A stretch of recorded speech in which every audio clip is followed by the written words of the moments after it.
Hey dudes, welcome to Hilah Cooking. I'm Hilah. Today is our final installment of Thanksgiving recipes, and I'm going to make my great-grandma's pecan pie recipe. Last week I showed you how to do pie crust, homemade pie crust. You can use a store-bought or you can make your own. But here's her original recipe written in her original hand, and I'm going to follow it almost exactly because I'm going to add some bourbon. Okay, let's get started.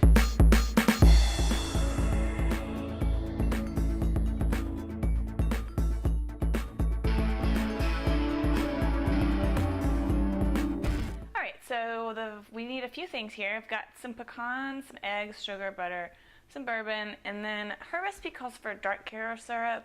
I don't really use a lot of corn syrup, so I'm actually substituting some sorghum molasses, which it's made from a grass. It's not made from sugar cane like regular molasses. If you want to use dark Karo syrup, that's fine, or if you can find sorghum, that's great too, or molasses, but that would be a little bit maybe too strong a molasses taste. But it's up to you. If you love molasses, go for it. All right, the first thing to do is toast up the pecans in a couple tablespoons of butter. If you used my homemade pie crust recipe, you could just use the rest of the stick after you make the pie crust to do the pecans. But whatever, I'm going to use this.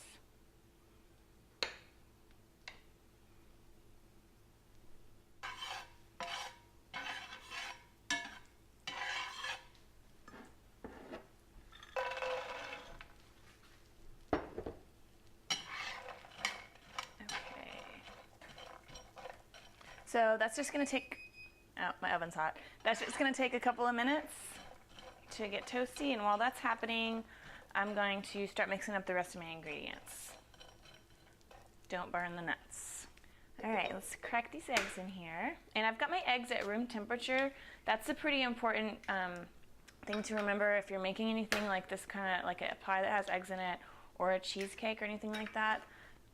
So just try to get your eggs out of the fridge an hour or two before you use them. Or if you live in Europe, you probably don't even keep your eggs in the fridge. All right, get that beat up. Add my sugar. And my extremely sticky sorghum.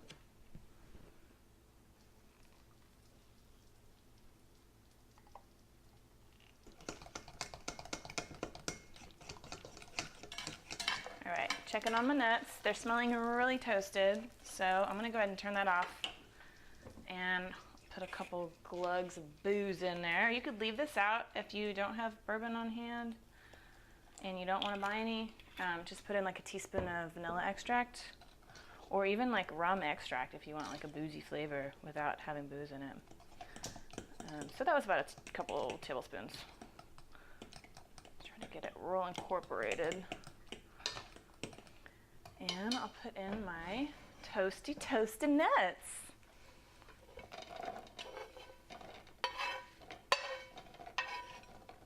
And any butter that's left in there too. Okay.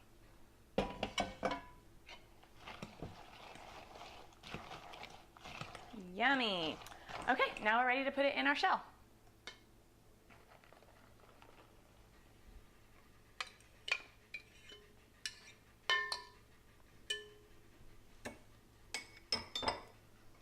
All right, so I've got my pie pan on a little cookie sheet because that's going to make it easier for me to get it in and out of the oven. And that's not really a risk in this case, but if you were making a fruit pie, it might boil over.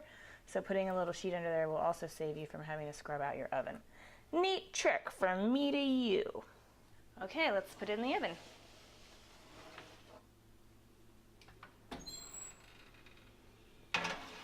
All right, 375 for 35 minutes or so.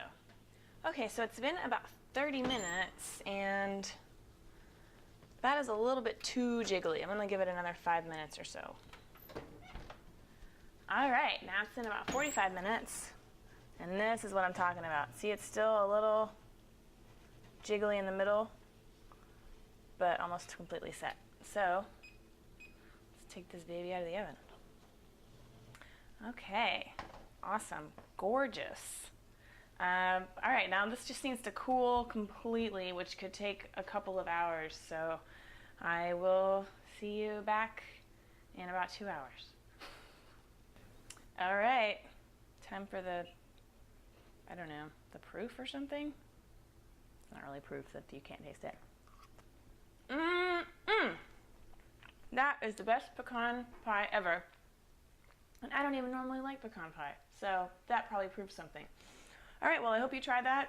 Hope you try making your own pie crust, because it's not really that hard. And have a great Thanksgiving, everybody. See ya!